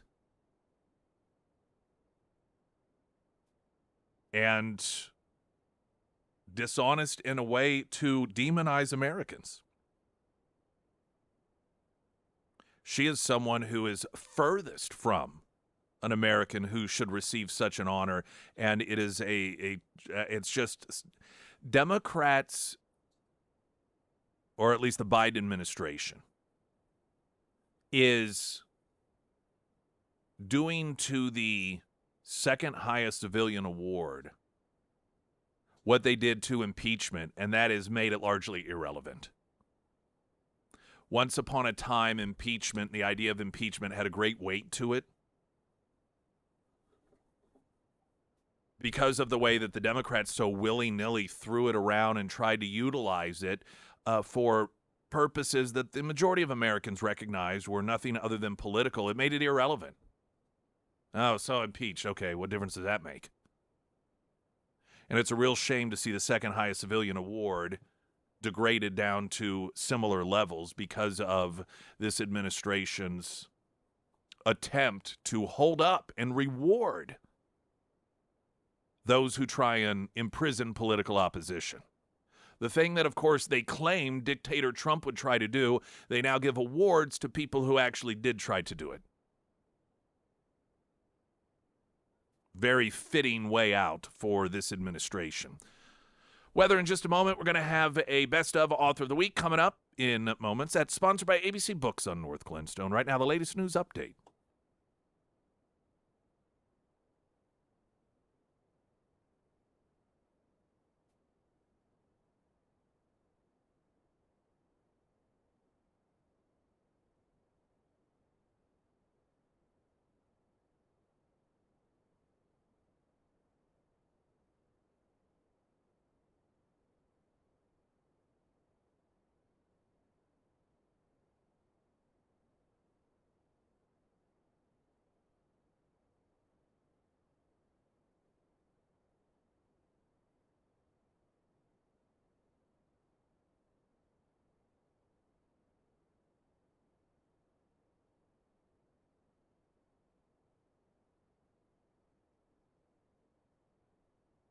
And the first alert forecast from Color 10 Fox 49 meteorologist Tom Schmidt, sponsored by Wolfpack Cleaners, your residential and commercial cleaning professionals. Today it'll be partly sunny with a high near 49. Tonight mostly cloudy with a low around 25. For your Friday, mostly sunny skies with a high near 41. And on Saturday, mostly cloudy with a high near 38.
I'm Nick Reed. It's Thursday, which means it is Author of the Week, sponsored by ABC Books on North Glenstone, just south of Kearney.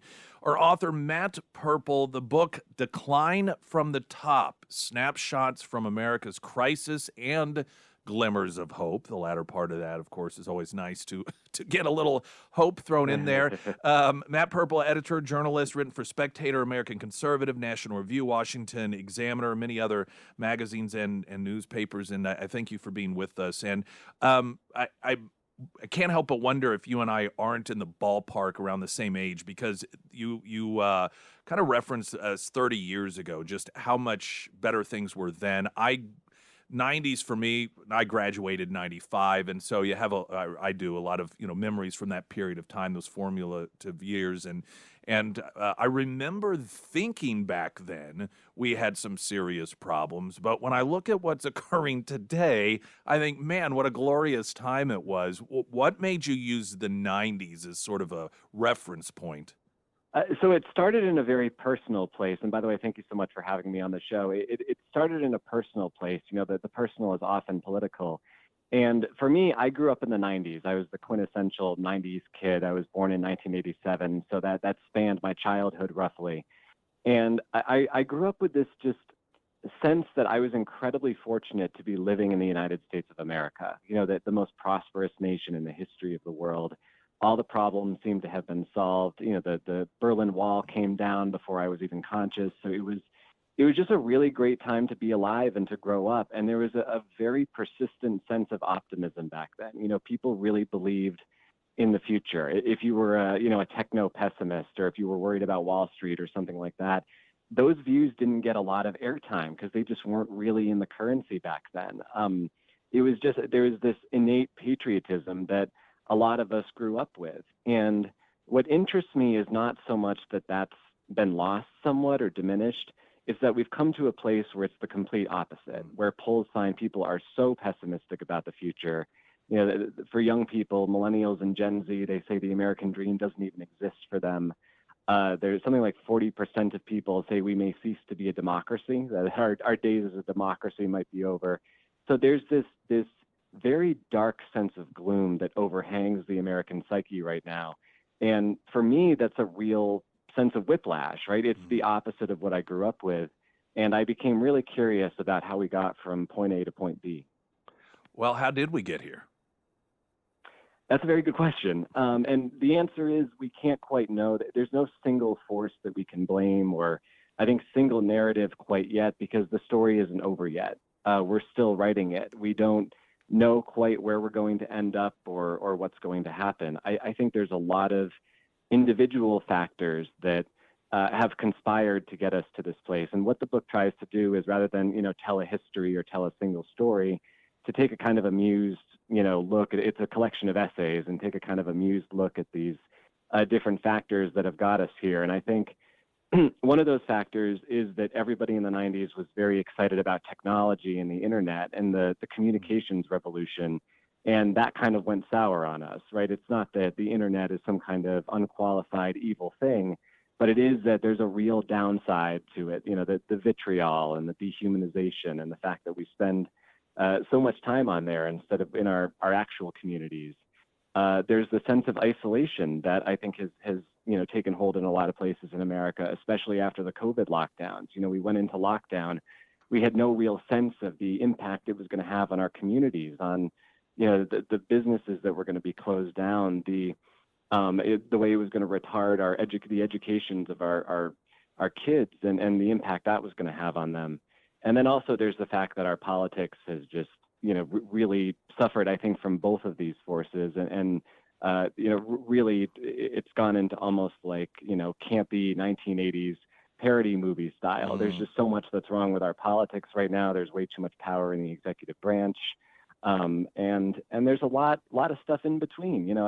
One of the chapters asks, why haven't we been back to the moon in so many decades? Why have we given up on the space program? That was once a hallmark of American greatness. What happened to that? What happened to that? Another one looks at this new, kind of cultural religion of wokeness that the left has really coalesced around, which I call a religion, a theology of decline. So there's a lot of individual strands that have gotten us to this point. And, again, we haven't quite figured out what the ending is going to be. Hopefully it'll be a happy ending, but we'll see. We are talking with our author of the week, Matt Purple, the book Decline from the Top, Snapshots from America's Crisis and Glimmers of Hope. We were last, of course, it was a week or two ago at this point that the Trump-Harris debate took place, and there was questions, of course, about January 6th. And I thought it was very telling that there wasn't a single question about the assassination attempt on Trump. And particularly given that is a branch of the government that is under, in the executive, which one of the two candidates is part of that branch. And there were a number of aspects of it, which if we're talking about our concerns about peaceful transitions of power, it seemed like that's a very, very relevant question. And the fact that it wasn't even touched on or asked, and I know there's some political component to it, but it just seemed, referencing, you talk about this sort of darkness that seems to have blanketed our culture. And then the second assassination attempt, and I was talking with someone who said that he didn't know about it until a few hours later because he was watching a game, and he was shocked once he learned that there wasn't even a crawl along the bottom of the screen saying there's been a second, as if, just that's the way it is now. And like I said, I know there is a political component to it, but man, if you had back in the 90s said we're going to get to the point where there can be 2 assassination attempts and it doesn't even bother a mention to crawl across the bottom of a screen during a game, that's a pretty bleak version of things. Yeah, it really does. It shows how much it's become normalized. And I think we're seeing now the impact of just how, when politics feels like the stakes are this high, when it becomes an existential matter and when the rhetoric gets that hot, inevitably there are going to be some people who say, all right, well, then I need to take matters into my own hands. If Donald Trump is a threat to democracy, if democracy is going to die in darkness, if he's elected, then maybe I need to take up arms and do something about that. And I'm with you. I was watching football, try to steer clear of politics on Sundays. It always seems to find a way to creep back in. And there was the banality of it was really striking and a little chilling. And we should be clear, America has always been a violent place. We've always had high stakes politics. Presidents have been assassinated. But I don't think there's ever been a high profile political figure in our history who suffered two almost there assassination attempts within the course of 2 months. I might be wrong about that, but I certainly can't think of one off the top of my head. We're talking with our author of the week, Matt Purple. Our author of the week, sponsored by ABC Books on North Glenstone. Decline from the Top is the book, Snapshots from America's Crisis and Glimmers of Hope. So tell us a bit about the glimmers of hope. I think that the first place that I would identify it is when it comes to COVID, because I think there's a sense that we are emerging out of the funk that we were in over that some of the isolation is dissipating. We're starting to see people go back to bars more. We're starting to see people go back to restaurants more. And we're starting to become, I think, the social creatures that we need to be and that we were before these lockdowns took effect. And then there was this kind of hangover period where our social behavior was changing. We weren't going into the office in the same way. Some of that is going away, and I think that's a positive thing. I'm not sure what exactly our social lives are going to look like. I think that COVID probably did change certain behaviors for a long time, and especially when it comes to our kids, who, again, were deprived of an education for a couple of years. I think there's going to be a real stunting effect there. But nonetheless, we're starting to reawaken and reopen after that very unfortunate period. And I also just think the fact that you have a younger generation. I'm a millennial, and we were taught for so long, we're young, we're hip, we're fresh, we're like the youngest people. We're not anymore. We're all like in our 30s and 40s now. It's Gen Z, this new cohort who's coming up. And there's a lot of problems with Gen Z, but I think there's a sense among the Zoomers who I've talked to that this way of doing things is not sustainable, that something needs to give, that they need to build something up that's better than what they had before. They need a constructive America rather than we're just tearing everything down all the time. We're, just savaging everybody on social media. They grew up with social media, remember. It's like fish in water. So I think they've become more curious about how they can improve things. And should we have faith in the young? Maybe, we'll find out. But I think that's definitely another glimmer of hope. Is there anything that the average American can do to sort of steer us back towards that period of time where we were more uplifted and positive about things? I think that it's very easy to despair for your country when it feels disconnected from you. And so if politics for you is this just battle between these two giant figures, Donald Trump and Kamala Harris, and of course that does matter. I mean, the presidential election is vitally important this year. But there's also, again, it can feel like a kind of vicarious thing. I think there's a lot people can do just by disconnecting from that for a while and going out in their communities and finding out about the little things that need to be done that aren't necessarily sexy, that aren't necessarily going to lead the news. But, there's people not just in places like Springfield, Ohio, who need help and need attention. There's also people right next door. There's people right down the street. I think that, rediscovering the more localist way that we used to live. And, back when you knew your neighbors better, back before your attention was kind of diverted upward, I think there can be real hope there. It's not to say it's going to be that easy. It's certainly not. It's a lot more complicated than that. But I think that that's one thing that people can do is just to live in that more concrete, more, next door kind of world and try to do good, not just on social media and through national politics, but through local issues as well. Our author of the week, sponsored by ABC Books on North Glenstone, Matt Purple. Thank you so much. The book is Decline from the Top, Snapshots from America's crisis and glimmers of hope. For Springfield's Talk 104.1, I'm Nick Reed.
All of those home loan needs, that is your beginning place, your ending place, your in-between place. I want a great homeloan.com. Maybe you are already planning to go through whatever financial institution that you are comfortable with. You think, well, I've banked here forever, or I've used them in the past. They've got good reviews online. It never, ever hurts to get a second opinion. And even if that second opinion you find out, well, it's about the same, or maybe the other offering is in line to a greater degree with what I need, then you have that sense of knowing that. You know, we've got that relief, if you will, of not wondering any longer. There's just no downside to having a second look at it from the folks at the Carricker team and find out what it is they can do for you when it comes to refinancing, when it comes to home loans. I want a great homeloan.com because you do. Coming up, I want to play some audio from Scott Jennings on CNN, and he was responding to this overwhelming, generous picture that has been painted of Jimmy Carter. And I'm not a believer. I think there's a time and a place for everything. And, you know, in the immediate aftermath of someone's death, you let the pleasantries be said, the nice things be said. I'm not one who believes in celebrating the death of somebody because of political differences or immediately utilizing the opportunity to attack that person. However, if there is disinformation that is being spread about that individual, Jimmy Carter, for example, I don't think it's wrong to correct the record. That is on the people who are spreading the disinformation. And there's been enough time that has passed that the most so many people know of Jimmy Carter is, well, he was just this nice elderly man who was with Habitat for Humanity and build homes for people. And he wasn't, you know, some individual that has gone out there like so many former presidents and they're just grabbing money hand over fist and starting these charitable organizations so that they can funnel money to their business partners. But he was just out there trying to make the world a better place. That isn't exactly true. In fact, the results of much of his meddling made the world a much more dangerous place. And this isn't partisan. He meddled not only during Republican administrations, but Democrat administrations, severely undercutting the Clinton administration's plans on dealing with a nuclearized North Korea, boxing the Clinton administration into a corner, essentially, as a citizen. That has resulted in North Korea having nuclear capabilities today. The world is more dangerous today because of Jimmy Carter's post-presidency than arguably it was during the results of his actual presidency. And I just believe that if again, This isn't out of the gate, oh, Jimmy Carter died, so let's start exposing all of this sometimes unknown information. It's not unknown to history, but to the average person. But if there are going to be people out there that try to portray him historically as someone that he isn't, I don't think it's a good idea to allow that to go unchallenged. And Scott Jennings did a pretty good job of it on CNN the other day, so I wanted to play some of his audio and then elaborate on just the meddling post-presidency of Jimmy Carter and the damage it did to world peace. Springfield's Talk 104.1, I'm Nick Reed.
Springfield's Talk 1041, your first alert forecast from Color 10, Fox 49 meteorologist Tom Schmidt, sponsored by St. Clair the Ozarks Home Improvements. Today we'll see partly sunny skies with a high near 49. Tonight, mostly cloudy with the low around 25. For your Friday, mostly sunny with a high near 41. And on Saturday, mostly cloudy with a high near 38. The death of Jimmy Carter has brought a bit of rewriting of history, though this should not be a surprise to any of us.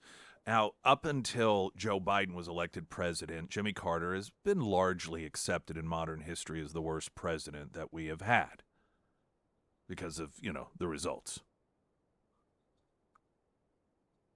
The more generous portrayal, which is in defiance of reality, is that, it was a wrong place, wrong time, and, there was just a lot of stuff working again. Maybe he wasn't the best president, but afterwards, he was the world citizen. World citizen.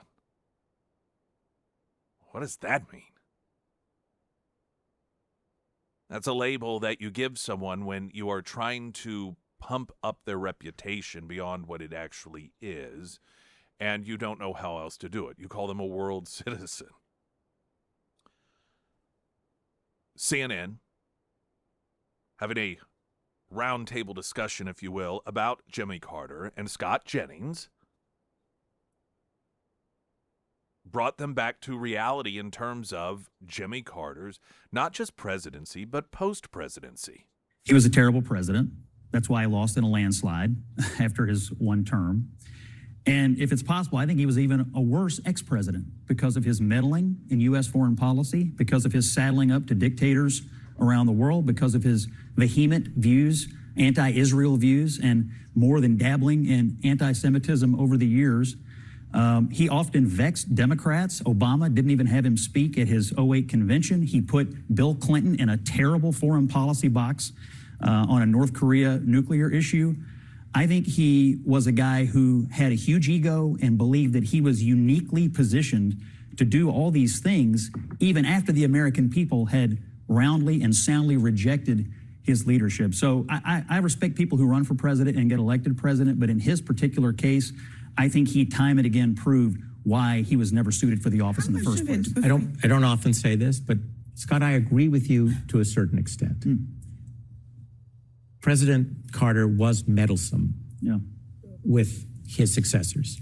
He forgot sometimes that he still wasn't president. For all the meddlesome behavior as a post-president, which is well documented, I don't think that it outweighs the contribution that he made as a global citizen after he left. Can I just offer one retort, which is this. In the run-up to the Persian Gulf War, he wrote letters I know about this. to all of our allies and to Arab states, asking them to abandon their cooperation and coalition with the United States of America. If it's not treasonous, it's borderline treasonous. And so I hear what you're saying about the humanitarianism, but when you're an ex-president and you have served in that office, I think you have a duty to the United States and only to the United States. And when he did that and other instances, to me, it showed that he cared more about his own legacy than he did about the country, and I think that is wrong. Scott Jennings wasn't lashing out here at Jimmy Carter just for the sake of it. This was in response to this rewriting of history that we continue to see, particularly from news networks, by spreading disinformation. And that is, again, trying to portray Jimmy Carter as sort of this, almost benign individual that was a kindly old man who was a world citizen. And what Scott Jennings is pointing out here is merely the truth. And incidentally, as I noted before, this isn't partisan. It's not Republican versus Democrat, because he was a greater pain in the butt. And he committed what I would argue would be greater violations against Democrat presidents than Republican presidents. Arguably. Many would put them on the same level. Now, in terms of Republican presidents, what Scott Jennings noted there is there was the period of time in the lead up to the Gulf War, and aside from retrospect and whether or not it was something that we should have been involved in, there was a great amount of effort that went into getting a coalition of Arab nations to be allies with us in this thing. That the idea was, if we're going to have military involvement in Iraq, we need to get as many of our Arab allies on board as possible. This is something for a while Democrats, they always clamored for. We always have to have a coalition. We have to have a coalition. There's got to be a coalition. And this is something that the Bush administration worked very successfully at doing. And what Scott Jennings noted is that Jimmy Carter wrote a letter to all of the leaders of our allies attempting to convince them to betray us, to pull out of the agreement and the allyship, and to pull out of the coalition. This is and I don't think Scott Jennings is too far off in noting that in the opinions of many people, this would be treason, giving aid and comfort to our enemies. When you go to our allies as we are on the cusp of military intervention, and part of that is crafting a coalition of individuals, not just for moral support, but military support, to diminish the likelihood that we are going to lose the lives of men and women serving on behalf of America, and then to proactively reach out individually to every one of those allies and try and get them to betray the United States?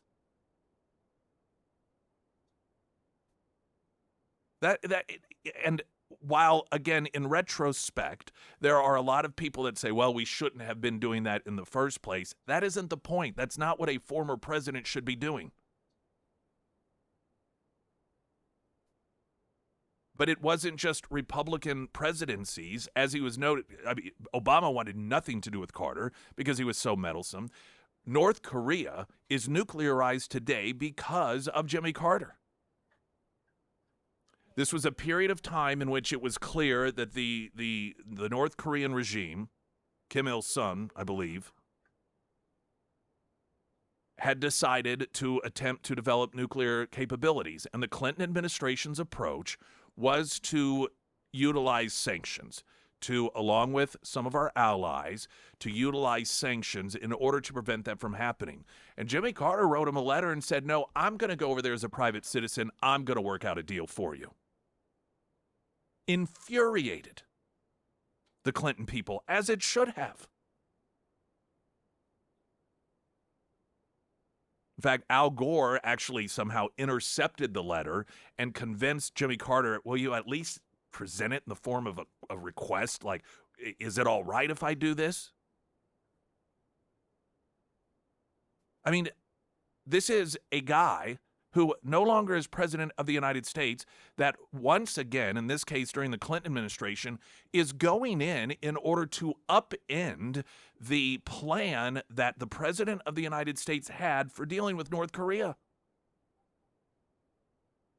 And because Jimmy Carter made a public spectacle of it, it backed the Clinton people into a corner to where instead of utilizing economic sanctions, whether they would have worked, we don't know. But what we know didn't work is the fact that Jimmy Carter arranged for this deal that the Clinton administration would feel backed into that gave them nuclear capabilities as long as they promised to use it for purposes of generating electricity only. And of course, they immediately kicked out UN inspectors and began utilizing those that infrastructure to develop the nuclear capabilities that they have today.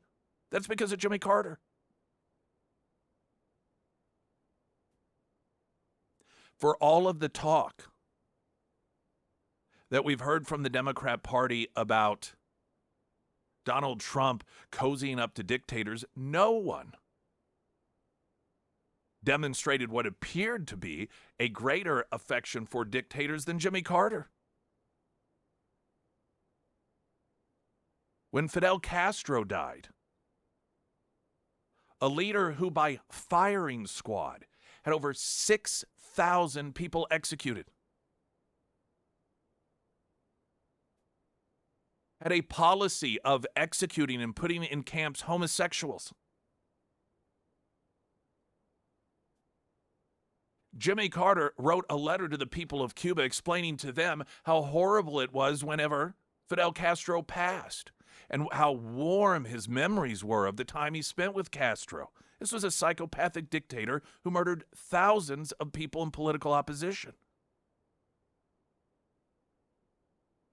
Essentially lecturing the people of Cuba about how sad they should be that he was gone. Not to mention dictators in the Middle East funneling money to Jimmy Carter personally and to foundations. So for the left, who is so fond of portraying Donald Trump as somehow being cozy to dictators, lavish praise upon Jimmy Carter, who seemed to not meet a dictator he didn't gush over, is just pretty perfect.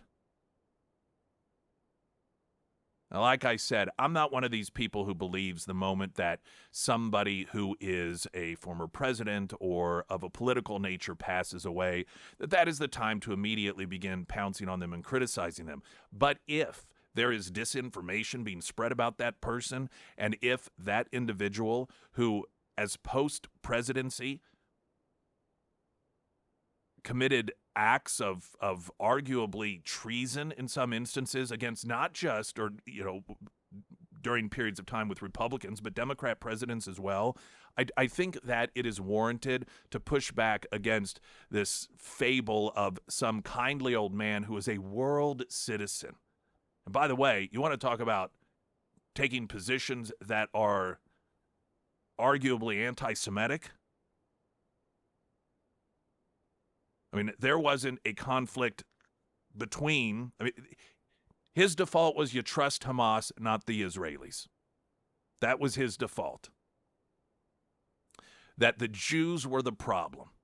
and that Hamas should be rewarded as a terrorist organization by being given its own country. So there's a lot about this myth that they're trying to rewrite history of Jimmy Carter that it warrants a correcting of the record. And you could hear in the exchange, even on CNN, they weren't real keen to disagree with Scott Jennings' assessment in terms of reality and Jimmy Carter's legacy.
Pyramid Roofing Company, talk and text line 447 KSGF to Ron in Springfield. Ron, welcome to the show.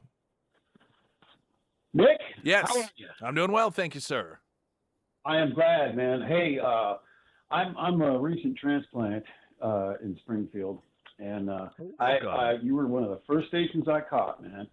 And I really like your station, really like your show. Well, thank you. Hey, Jimmy Carter. I'm an old guy, and I served in the Navy for 11 years. And I can tell you this: when I got to my first command in '79, and my ship, I think I arrived at my ship, which was in dry dock in Alabama for, I think it was spring of 1980. But anyway, we got underway to go back to our base. So we were going up the Atlantic coast. We were dead in the water. We had one boiler. We had a main feed booster pump, and that we had to keep a coffee can under it to collect the motor oil to dump back into it every 45 minutes. Okay. We had no boiler tubes in our forward boiler. We had, and we were dead in the water 4 or 5 times on the way to our base. And Jimmy Carter, I don't want to say anything bad about the guy, but his philosophy was very dangerous. It was just very dangerous. He stripped the military to the bone, where, it was it's kind of similar to what just occurred. But when Ronald Reagan came in, I'm going to tell you everything. In 19, he started in, January 20th of 1981, right? And, we were, I just remember the atmosphere at the time. Everybody that you talked to, everybody was saying Reaganomics. Who are you voting for? Reaganomics. And you know what? That's just about the same thing that happened in this election. And but I wouldn't say that Jimmy Carter was a communist. He was pretty friendly with people on the left, and we forget. See, the young people today don't remember what I remember, and they don't remember the world that I came from. Well, the America that I Yeah. looking at. Well, and I think it's one of the reasons that Scott Jennings pushed back on this, and I think some others, and Republicans, in particular conservatives, are a little more, I would argue, publicly respectful whenever somebody that's high profile passes. There aren't, these celebrations and so forth. But if, as you noted, people don't remember what it was like then, and a lot of what they may have known of Jimmy Carter, if they weren't alive or old enough in order to remember and be impacted by Jimmy Carter as president, is that he was just this guy that swung a hammer for poor people, and he was someone that worked with Habitat for Humanity, and golly gee whiz, he was just one of the nicest guys ever. And I won't even argue that he wasn't, but just because you're a nice person, that does not mean by default you're going to be a good leader. And I just think, at least when he was president, he was given that job. But to me, the most egregious offenses that he committed was undercutting post administrations to his, undercutting the Obama administration and the Bush administration and the Clinton administration, and not just undercutting them in terms of messaging, but actively lobbying leaders of other countries to betray their alliances with the United States, actively painting the Clinton administration into a corner in which they felt, instead of using sanctions to prevent North Korea from becoming nuclear, Jimmy Carter publicly put them in this position of, peace. We have a chance to do this peacefully, which would lead to a nuclearized North Korea. And just these instances of meddling that had real long-term damaging results, I don't think should be forgotten and washed over. And that, clearly is something that is attempting to be done. And frankly, I don't even know how many of these different networks have the so-called experts on that even know much of this history, given their age and lack of any sort of interest at times also. An interesting side note, the whole North Korean deal, in which the undercutting of the Clinton administration's approach was taking place. It was happening at the exact same time as the O.J. Simpson slow motion chase was occurring. And so that something that had such monumentally devastating results, and that is a nuclear Korea, largely got overshadowed because of O.J. Simpson at the time. And, who knew? Ron, hey, thanks for the call. I really appreciate it. And welcome to Springfield. Thank you, sir. You as well. You have a good day. All right, you do the same. Springfield's Talk 1041. I'm Nick Reed.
Authorities are still searching for potential accomplices to Shamsuddin Jabbar, who drove the truck into a New Orleans crowd before being killed in a shootout with police on Wednesday. The Attorney General of Louisiana telling Fox News there is evidence that he worked alongside accomplices to coordinate the attack, although she and other officials have declined to offer specifics.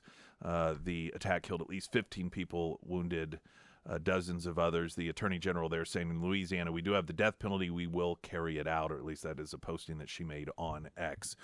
And there is a new report that Andrew McCabe targeted Trump after Comey was fired using what was then realized to be a fake dossier from a foreign spy. Former acting FBI director turned CNN contributor Andrew McCabe ordered a criminal probe into then-President Donald Trump days after he fired FBI Director James Comey using the false source of the Russian dossier. That is the claim made by Real Clear Investigations reporter Paul Sperry based on newly released documents. The FBI initiated its Russian collusion investigation in mid-2016 based on the fake dossier, which was compiled by a former British spy, Christopher Steele, who was working for the opposition research firm Fusion GPS and would be bankrolled by, at the time, the Hillary Clinton campaign and the Democratic National Committee. The fake dossier was soon exposed as a fraud, and the FBI fired Steele as a paid source after he leaked information to the media. Nevertheless, according to the newly revealed documents, the FBI referred to it in applying for renewals of warrants for surveillance on Trump campaign aide Carter Page. Now it appears that McCabe turned to Steele again in an effort to build a criminal case against Trump, who at the time was a sitting president. Text messages, congressional testimony, transcripts reveal that McCabe's Russia team re-established direct contact with ex-British spy Christopher Steele to try and build a fake case against the president for espionage and obstruction of justice after Trump fired FBI Director James Comey on May 9th, 2017. So I'm sure he'll probably actually get his own show on CNN. Glenn Beck's coming up next. I'll talk with you tomorrow. I'm Nick Reed.